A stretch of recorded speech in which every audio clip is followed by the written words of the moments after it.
Hi everyone, my name is Pratik Tiwari, and today's topic is going to be about a dominant country that is United States of America.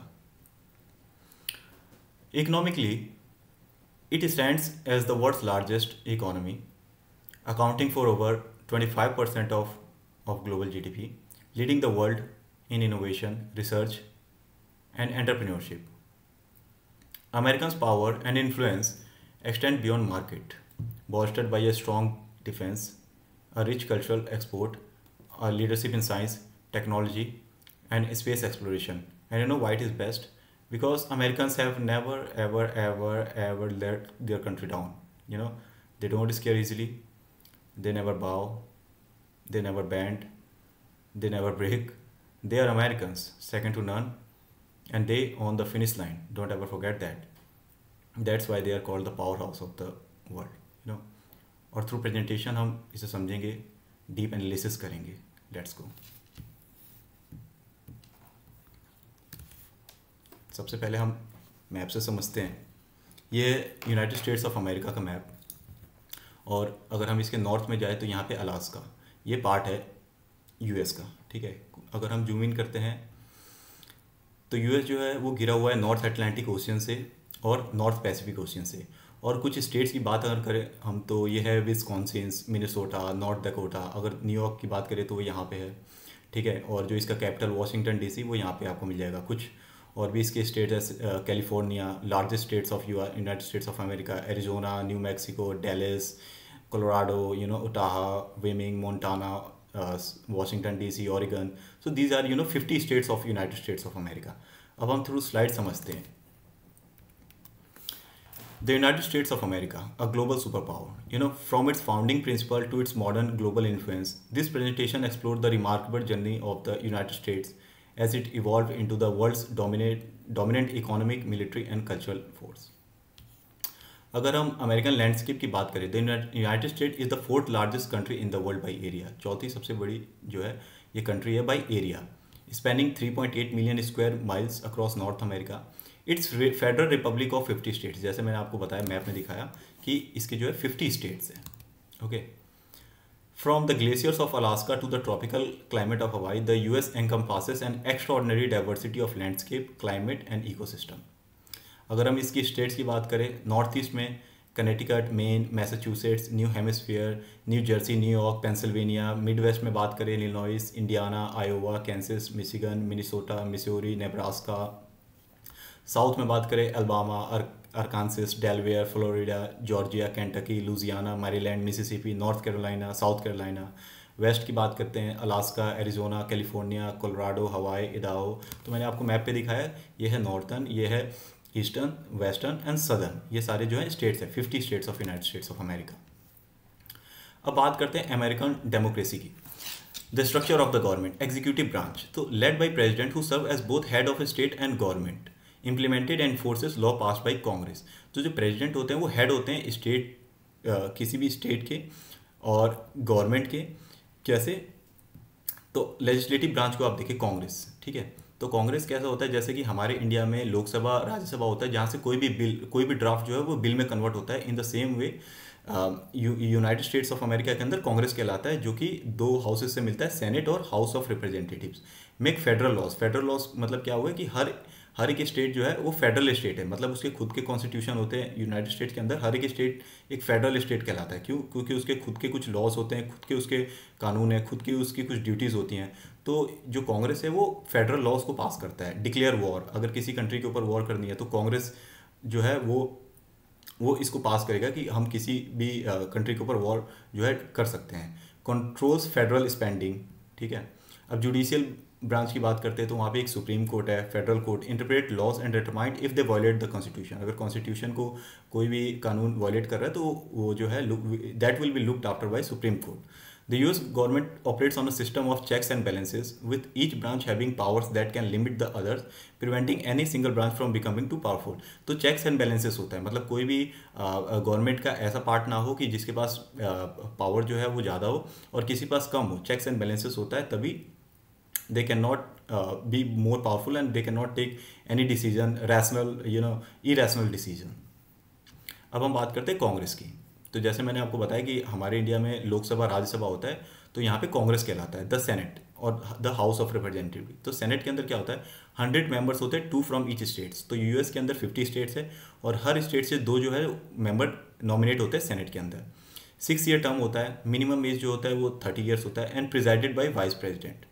Confirms presidential appointments, ratifies treaty, जो एक country की treaty जो होती है वो दूसरी country के साथ होती है, जैसे पेरिस क्लाइमेट एग्रीमेंट। सो ये सारी ट्रीटीज़ को वो रेटिफाई करते हैं, मतलब इनको हम इनको चेंज करते हैं, ऑल्टर करते हैं। Conducts impeachment trial. इम्पीचमेंट क्या होता है यूएस के अंदर या किसी भी गवर्नमेंट के अंदर, कि कोई भी गवर्नमेंट का पर्सनल अगर कोई भी ऐसा काम करता है जो कि इमोरल है या अनलॉफुल है, तो उसको इम्पीच किया जाएगा, मतलब उसको उसके जो पद है वहाँ से हटाया जाएगा। तो this is called impeachment. Donald Trump के ऊपर भी 2 बार इम्पीचमेंट हो चुका है और and he has been acquitted 2 times from it. House of representatives की बात करते हैं, 430 मेंबर्स होते हैं based on state population. 2 years का टर्म होता है, मिनिमम एज जो होता है 25 होता है, led by speaker of the house and initiate revenue bills. Can impeach federal officials, मतलब हर स्टेट्स क्या अगर कोई भी ऐसा ऑफिशियल है उसको ये इम्पीच कर सकते हैं। मोर डायरेक्टली रिप्रेजेंट द पीपल, मतलब ये इसमें जो ज़्यादातर लोग आए होते हैं वो फ्रॉम पीपल, मतलब फ्रॉम मासेस दे कम। अब बात करते हैं अमेरिका इकोनॉमिक डोमिनेंस की। तो इंडिया की economy is around 4 trillion economy, okay, लेकिन जो अमेरिका है इसकी 30.5 ट्रिलियन इकोनॉमी है। The US economy is the world largest with a nominal GDP of 30.5 trillion, accounting for approximately 25% of global। मतलब दुनिया में अगर 200 के आसपास देश हैं तो उसमें से अमेरिका का कुल जो जीडीपी है वो इट्स टेंटामाउंट्स टू 25%। अब फेडरल रेवेन्यू और फेडरल स्पेंडिंग की बात करते हैं। किसी भी कंट्री को चलाने के लिए कुछ खर्चे करने पड़ते हैं और उसे कमाना ही पड़ता है। तो जो स्पेंडिंग वो करते हैं उसे फेडरल स्पेंडिंग कहते हैं, और जो रेवेन्यू जो कोई भी कंट्री अर्न करती है वो फेडरल रेवेन्यू होती है। तो फेडरल स्पेंडिंग जो है, annual federal spending of United state is 6.75 trillion, okay, और जो इनकी रेवेन्यू है 4.9 ट्रिलियन है, ठीक है। और एक मैं आपको फैक्ट ये बताऊं कि आप ये बोलोगे कि स्पेंडिंग तो इतनी है लेकिन अर्निंग इतनी है, तो बाकी का पैसा, तो जितना पैसा कम पड़ रहा है वो कहलाता है फिजिकल डेफिसिट। और फिजिकल डेफिसिट क्या होता है, ये गवर्नमेंट अगर मान चलिए 1 पॉइंट इन दोनों के बीच का डिफरेंस निकाले तो इट्स 1.88 ट्रिलियन। तो जो 1.88 ट्रिलियन है ये गवर्नमेंट जो है ये फेड से उधार लेती है या फिर लोगों से उधार लेती है। फेड क्या मतलब, फेड जो है वहाँ का, जैसे हमारे इंडिया का रिजर्व बैंक ऑफ इंडिया है वैसे ही वहाँ पर federal bank of United states है, जिससे वो उधार लेती है ताकि ये कंट्री को रन कर पाए। Despite persistent budget deficit and growing national debt approaching 100% of GDP. तो इनका जो नेशनल डेप्ट हो चुका है, मतलब ये ऐसी इनकी इकोनॉमी चलती है, 6.75 की का एक्सपेंडिचर करते हैं और 4.9 का रेवेन्यू होता है। तो जो बीच का फिजिकल डेफिसिट होता है वो हर साल बढ़ता जा रहा है। अब वो इतना बढ़ गया है कि वो अराउंड 30 ट्रिलियन के आसपास पहुंच रहा है, मतलब इनकी जितनी जीडीपी है उतना इनका भी डेप्ट चल रहा है। The US remains the world's primary reserve currency. US का डॉलर जो है आज भी जो प्राइमरी रिजर्व है, मतलब वर्ल्ड के जितने भी हमारे ट्रांजेक्शन होते हैं 70 to 80% जो ट्रांजेक्शन होते हैं वो डॉलर के टर्म्स में ही होते हैं, जिसकी वजह से इसको it's provide significant economic advantage to the United States of America. अब हम यूएस स्टॉक मार्केट डोमिनेंस की बात करते हैं। तो आपको जैसे पता होगा कि जितनी भी बड़ी बड़ी कंपनीज है वो सारी यूनाइटेड स्टेट्स की होती हैं, ठीक है। जैसे हो गया एप्पल, उसकी मार्केट कैपिटलाइजेशन कितनी है, 3.2 to 3.6 ट्रिलियन, ठीक है। ये सेक्टर कौन से, consumer electronics and service. Market capitalisation क्या होता है कि जितने भी शेयर्स होते हैं किसी कंपनी के, नंबर ऑफ आउटस्टैंडिंग शेयर्स, ठीक है, इनटू में मार्केट प्राइस उनका क्या चल रहा है, ठीक है। तो number of outstanding shares multiplied by the market price is called market capitalisation of any company. So Apple है उसका 3.2 to 3.6 ट्रिलियन है, और ये sector of consumer electronic service. Microsoft है ये software and cloud and artificial intelligence.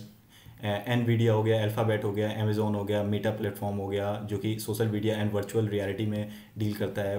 बक्साई Hathaway हो गया, it's a conglomerate. तो कॉन्ग्लोमरेट क्या होता है कि जो बहुत सारे सब्सिडी से मिलके मिलता है। जैसे बक्साई हैथवे का काम इंश्योरेंस का भी है, टेक्सटाइल का भी है, तो ये अलग अलग इनके सब्सिडीज होते हैं। तो जब सारे सेगमेंट को आप जब कंसोलिडेट करते हो तो उसे कॉन्ग्लोमरेट कहते हैं। तो ये 1 to 1.5 ट्रिलियन है। टेस्ला हो गया, electronic vehicles energy, Broadcom, Walmart.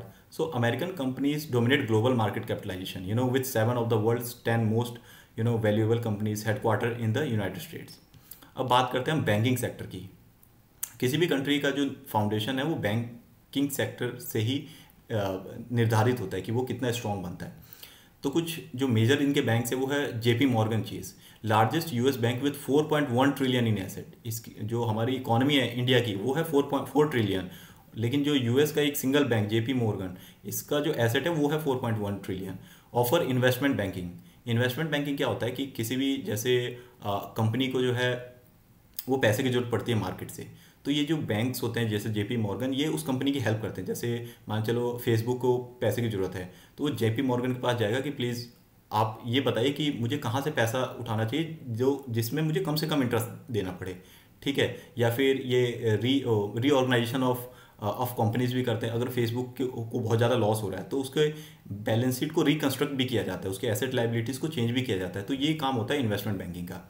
Retail banking and asset management services globally. Bank of America, second largest with 3.2 trillion in assets, strong in consumer banking, global banking, and wealth management.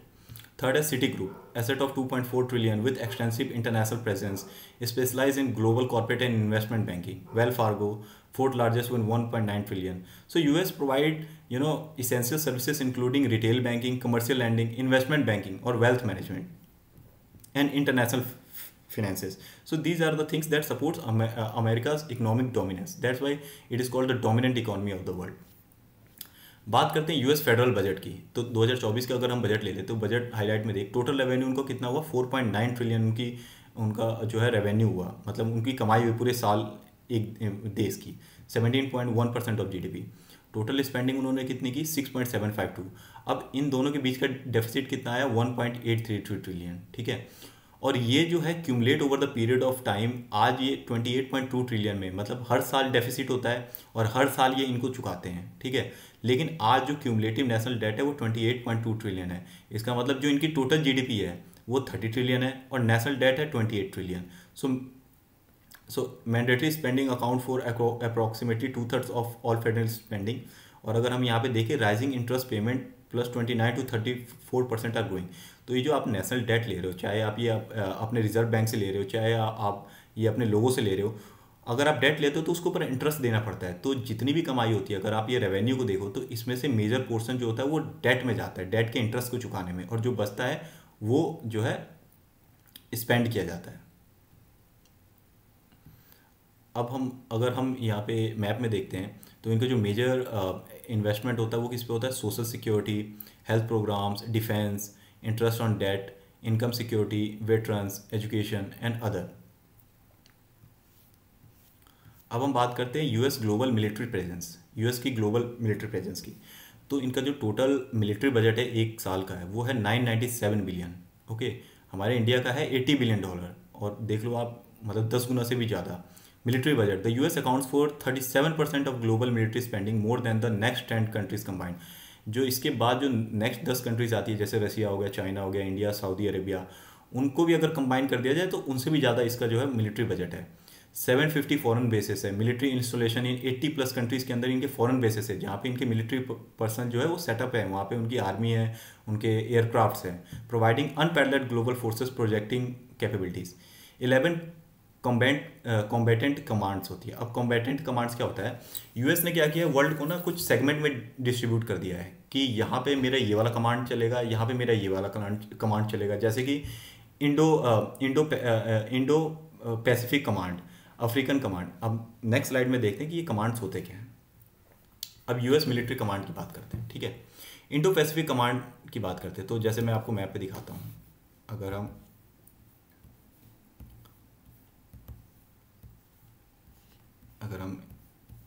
India side जाते हैं, ठीक है, ये हो गया India ocean, ठीक है, ये हो गया इंडियन ओशियन, और ये वाले एरिया और ये वाला एरिया।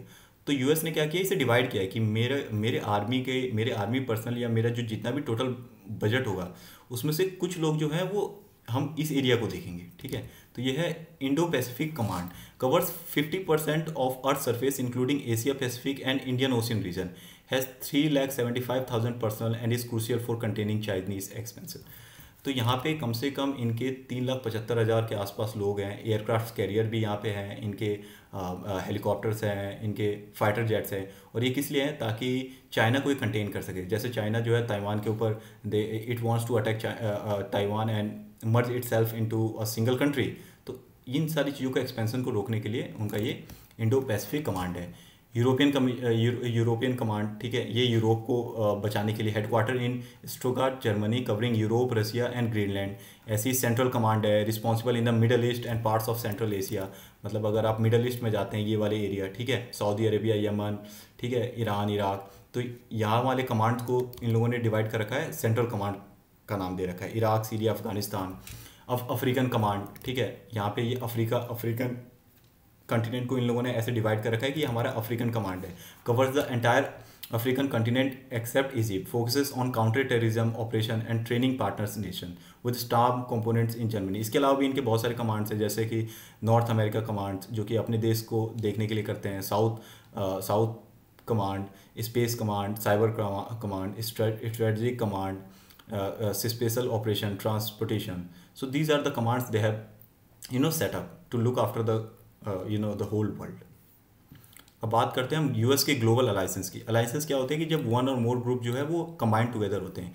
तो कुछ तो इनके सिक्योरिटी अलाइंसेस है, कुछ है इनके political and economic. Security alliances में क्या है? नेटो, आपने सुना होगा, नॉर्थ अटलांटिक ट्रीटी ऑर्गेनाइजेशन। तो इसमें क्या होता है कि जितने भी अमेरिका प्लस में कनाडा प्लस में यूरोप की जितनी भी कंट्रीज़ हैं, अलॉन्ग विथ कुछ जैसे टर्की हो गया, ये सारी कंट्रीज़ मिलके जो है एक एग्रीमेंट साइन करती हैं। इस एग्रीमेंट का जो प्रमुख जो मुद्दा होता है वो ये होता है कि अगर किसी भी कंट्री ने इनके ऊपर जो है वॉर डिक्लेयर किया, तो ये सारी कंट्रीज़ जो है एकजुट होकर उसके ऊपर जो है वॉर डिक्लेयर करेंगी। तो this is North Atlantic Treaty Organisation. Five eyes intelligence, ये एक स्पाइस इंटेलिजेंस है यूके की, जो जिसमें US, UK, Canada, Australia, New Zealand है। क्वाड है, क्वाड में जापान है, इंडिया, ऑस्ट्रेलिया है। ऑकस है, ऑकस में ऑस्ट्रेलिया है, यूके है, यूएस है। NORAD, aerospace defence with Canada. अब कुछ इनके पॉलिटिकल एंड इकोनॉमिक अलाइंसेस भी है, जैसे यूनाइटेड नेशन। यूनाइटेड नेशन क्या होता है? जहाँ पे कोई भी जो है अगर कोई नया कंट्री बन रहा है, ठीक है, या कोई वॉर डिक्लेयर हो रहा है, या फिर हम किसी भी कंट्री को कोई चीज़ जो है वो रिप्रेजेंट करना है वर्ल्ड को, तो वो यूनाइटेड नेशन के थ्रू करता है to the whole over the world. Okay, United Nation के 5 परमानेंट मेंबर्स हैं, जो कि जिसमें यूनाइटेड स्टेट्स आता है, चाइना आता है, रसिया आता है, फ्रांस आता है, ब्रिटेन आता है, ठीक है। इनके पास वीटो पावर होता है, मतलब किसी भी रूल को जो है ये वीटो कर सकते हैं। G7 and G20। G7 क्या है? जो मोस्ट डेवलप्ड इकोनॉमी है, जिसके अंदर यूरोपियन यूनियन है, अमेरिका है, कनाडा है। तो ये G7 है। पहले ये G8 हुआ करता था, जिसमें रसिया भी हुआ करता था, लेकिन जब से रसिया ने क्राइमिया के ऊपर अटैक किया, दे आउटस्टेड रसिया, और now it has become G7। G20 economic forum, G20, India भी एक पार्ट है G20 का। OECD जो है ऑयल एंड नेचुरल एक्सप्लोरेशन के लिए होता है, जिसमें अरब वर्ल्ड के ज़्यादातर कंट्रीज इंक्लूड होते हैं, जो कि ऑयल के प्राइसेस कितना तय हो वो डिटरमाइन करते हैं। तो ये एक OECD ऑर्गेनाइजेशन है। वर्ल्ड ट्रेड ऑर्गेनाइजेशन, ठीक है। IMF, international monetary fund. International monetary fund का क्या होता है कि किसी भी जो भी ऐसी कंट्री है जो कि डेवलपिंग है, जिसे फंड की ज़रूरत है, तो on the basis of its economy budget, वो इंटरनेशनल मॉनेटरी फंड जो है वो बजट सैंक्शन करता है। जैसे कि पाकिस्तान है, पाकिस्तान जो है वो बार बार जाता है IMF के पास पैसे के लिए, ठीक है। वर्ल्ड बैंक हो गया। So these are the political and economical alliances. अब बात करते हैं major US wars and their cost. तो world war second 1941 to 1945 cost जो कॉस्टिंग पड़ी थी US को, वो है 4.7 trillion in today's dollar. The most expensive and largest war ever fought by the US, cementing America status as global power. Second global war on terror 2001 to present cost 8 trillion, जिसमें इसने Afghanistan, Iraq, homeland security and veterans cost following the 9/11 attack. Vietnam war, जो कि most famous war है, 1965 to 1973 cost 843 billion, ठीक है। A controversial cold war conflict that divided American society and ended in withdrawal. Korean war की बात करते हैं, 1950 to 1953 cost 389 billion. Okay, so these are the war they fought all over the world, and it cost you can estimate 4.7 trillion, 8 trillion, 843 billion, 389 billion. Okay, अब US की international trade की बात करते हैं, ठीक है।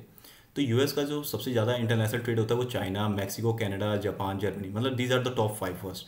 चाइना को जो है वो एक्सपोर्ट कितना करता है, अराउंड 200, ये 200 है, लेकिन इंपोर्ट कितना करता है, अराउंड 500। ऐसे ही Mexico, Canada, Japan.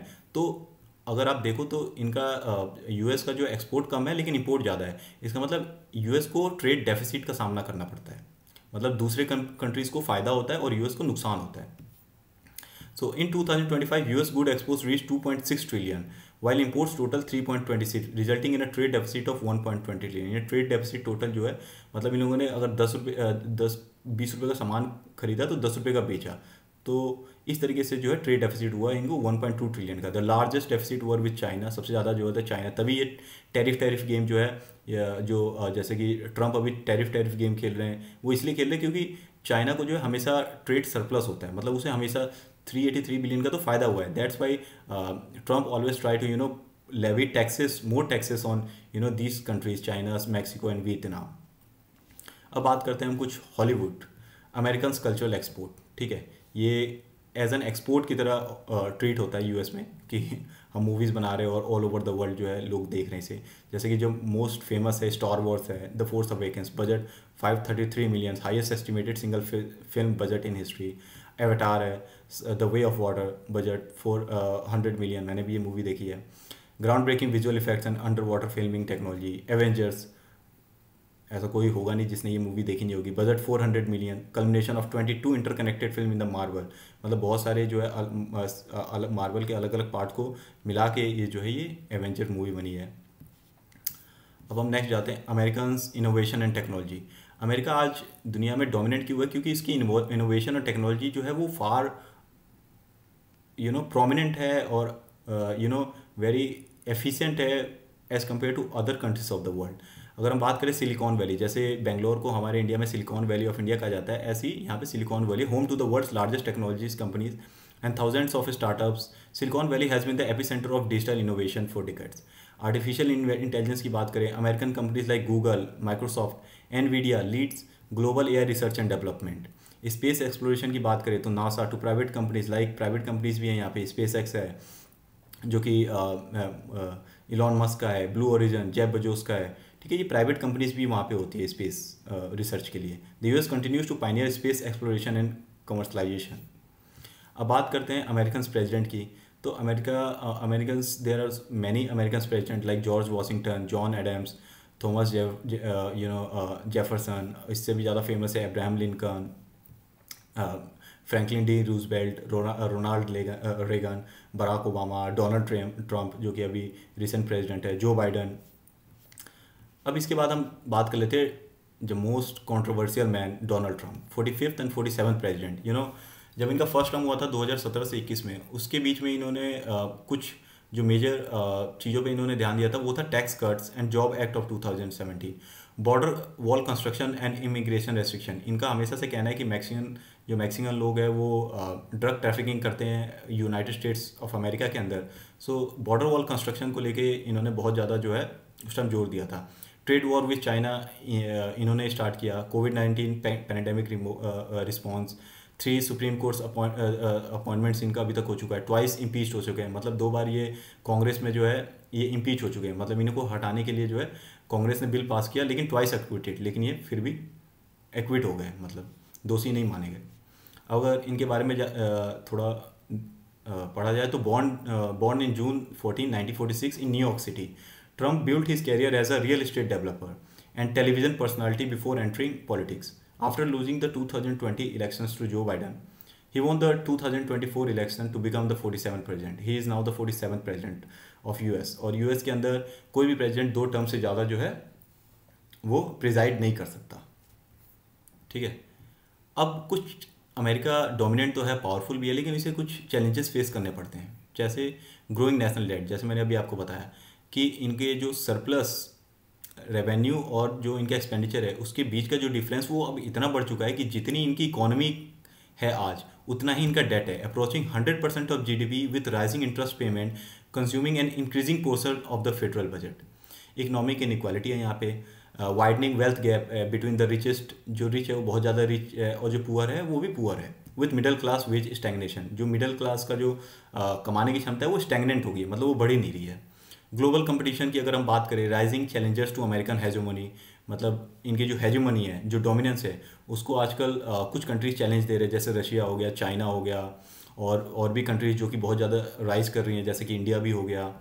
Environmental concerns भी है, जैसे कि रिसोर्सेज दिन पे दिन इन्होंने रिसोर्सेज का इतना यूज़ कर लिया कि डिप्लीट होते जा रहे हैं, तभी इन्होंने पेरिस क्लाइमेट एग्रीमेंट से जो है वो पीछे हट गए।